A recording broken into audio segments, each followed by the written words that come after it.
Hi friends, అందరికీ నమస్కారం. మనం ఇండియాలో హిందువుల మీద జరుగుతున్న దాడులు అయితే చూస్తున్నాం. కానీ ఈ దాడులు జరుగుతున్నాయిరా అంటే ఎవ్వడు పట్టించుకోడు. ఇదంతా అబద్ధం అంటారు, ఇదంతా ఫేక్ అంటారు, ఇదో బీజేపీ క్రియేట్ చేస్తున్న కథలు అంటారు. అదేవిధంగా వీళ్ళను మతతత్వవాదులు అదేవిధంగా అంధభక్తులని కొందరు కుహనా మేధావులు చెత్తనా కొడుకు పిలుస్తుంటారు. ఈ కొడుకులకు ఎంత చెప్పినా అర్థం కాదు. ఎందుకంటే వాళ్ళకు ఇప్పుడు లెఫ్టిస్ట్ వాళ్ళు, ఈ కమ్మి వాళ్ళు, కాంగి వాళ్ళు వీళ్ళంతా చేసిన ప్రాపగండా ఏంటంటే అదంతా ఫేక్ అనే ప్రాపగండా చేశారు. ఇప్పుడు కేరళ స్టోరీ వచ్చింది, ఆ మూవీని ప్రాపగండా అన్నారు. అరే అక్కడ ఏ క్రిస్టియన్ ఫ్యామిలీ పోయి అడిగినా చెప్తారు లవ్ జిహాద్ ఏందనేది. ఎందుకంటే వాళ్ళు అక్కడ హిందువులతో పాటు కేరళ రాష్ట్రంలో క్రిస్టియన్స్ కూడా లవ్ జిహాద్కి సఫర్ అయ్యిండ్రు కాబట్టి వాళ్ళకి తెలుసు ఆ పెయిన్ ఏందనేది. కానీ కొడుకులు ఏమంటారు, అది ఫేక్ నేరేటివ్ అని చెప్పేసి ఎవరు చెప్తారు? మన కుహనా మేధావులు, కంగిగాలు, కామిగారు, అదేవిధంగా శాంతి కాముకులు చెప్తారు. ఇప్పుడు మనకు టీసీఎస్లో లవ్ జిహాద్ కేసు బయటపడ్డది. లవ్ జిహాద్ మత మార్పులు ఎలా జరుగుతున్నది అని చెప్పేసి ఒక్కసారి ఆ వార్తను మనం ఇప్పుడు ఇందాము. టీసీఎస్ నాసిక్ క్యాంపస్లో లవ్ జిహాద్ బయటపడ్డది. టీసీఎస్ లాంటి పెద్ద ప్లేసులని ఇంత చేస్తున్నారంటే చెత్తనా కొడుకులు. అంత ఎడ్యుకేట్ అయిన ఎంప్లాయీస్ ఇప్పుడు సాఫ్ట్వేర్ ఎంప్లాయీస్ని కూడా వీళ్ళు ఇంత లోపరుచుకొని ప్రలోభపరుస్తారంటే అర్థం చేసుకోండి. సంచలనంగా మారింది. లైంగిక వేధింపులు, మత మార్పిడులకు పాల్పడ్డారన్న ఆరోపణపై కొంతమంది ఉద్యోగులను పోలీసులు అరెస్ట్ చేశారు. హెచ్ఆర్ మేనేజర్ సహా 7గురు అదుపులోకి తీసుకున్నారు.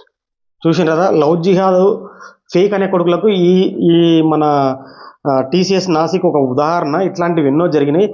ల్యాండ్ జిహాద్ జరుగుతుంది, లవ్ జిహాద్ జరుగుతుంది, ఇప్పుడు కార్పొరేట్ జిహాద్ జరుగుతుంది. చెప్పకూడదని ఘోరంగా ఉన్న విషయాలు. ఇట్లాంటి చెత్తనా కొడుకులు ఇట్లా చెత్త పనులు చేస్తుంటే మన హిందువులే మనల్ని, ఇప్పుడు నేను వీడియో చేసి చెప్తున్నా ఇట్లా జరుగుతున్నాయి జాగ్రత్తగా ఉండని చెప్పేసి నన్నే తిడతారు. వీడు అంధభక్తు, వీడు బీజేపీడు, ఎవడైతే వదరా బీజేపీడు నేను రక్షించడానికే చెప్పేది. ఇప్పుడు నువ్వు తిట్టేవాడిని ఆడవిలో కూడా ఉండొచ్చు లవ్ జిహాద్ కేసులో. కాబట్టి మీరు జాగ్రత్తగా ఉండండి హిందువులారా.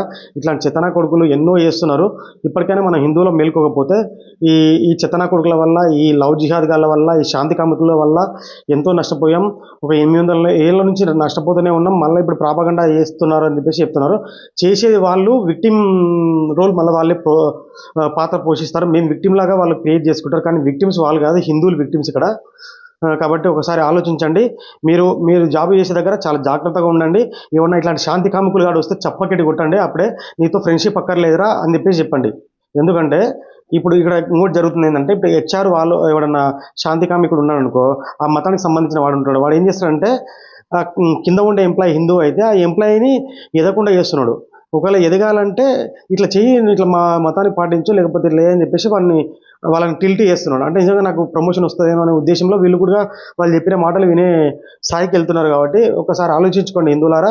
మీ ఇంట్లో ఇప్పుడు మీ కంపెనీలో కానీ ఆఫీస్లో కానీ ఎక్కడైనా సరే మీకు ఇట్లాంటివి కనబడ్డప్పుడు మీ ఇంట్లో ఫ్యామిలీ వారితో షేర్ చేసుకోండి. ఇట్లా జరుగుతుందని చెప్పేసి అప్పుడే బయటకు వస్తాయి. ఇట్లాంటి ఉదాంతాలు జరగకుండా ఉంటాయి. ఇంకోసారి అట్లాంటి ఎంప్లాయీస్ని తీసుకోకుండా వాళ్ళని బ్యాన్ చేసే అవకాశం కూడా ఉంటుంది. లేకపోతే ఇట్లా నడవదు అనమాట, మనం నష్టపోవాల్సి వస్తుంది. కాబట్టి ఒకసారి ఆలోచించండి. ఏదైనా ఇమీడియట్గా ఇట్లాంటివి జరిగితే మీరు మీ ఇంట్లో వాళ్ళకి ఇన్ఫామ్ చేయండి. మీ బ్రదర్స్ కానీ ఎవరికైనా ఇన్ఫామ్ చేస్తే వాళ్ళు పోలీస్ కంప్లైంట్ ఇచ్చి చర్యలు, మీకు భయం ఉండి మీరు ఒకవేళ రాలేకపోతే వాళ్ళని చూసుకుంటారు. కాబట్టి ఒకసారి ఆలోచించండి. ఇట్లాంటి దానికి మీరు ఎంకరేజ్ చేయకండి. వాళ్ళకి కాస్త దూరంగా ఉంటేనే చాలా మంచిది. మీరు ఈ వీడియో మీకు నచ్చినట్లయితే లైక్ చేయండి, కమెంట్ చేయండి, షేర్ చేయండి. పక్క 10 మందికి షేర్ చేయండి. లేకపోతే ఇట్లాంటి చెత్తనా కొడుకులదు రోజుకు ఒక జిహాద్ పేరుతో వస్తూనే ఉంటారు వాళ్ళు.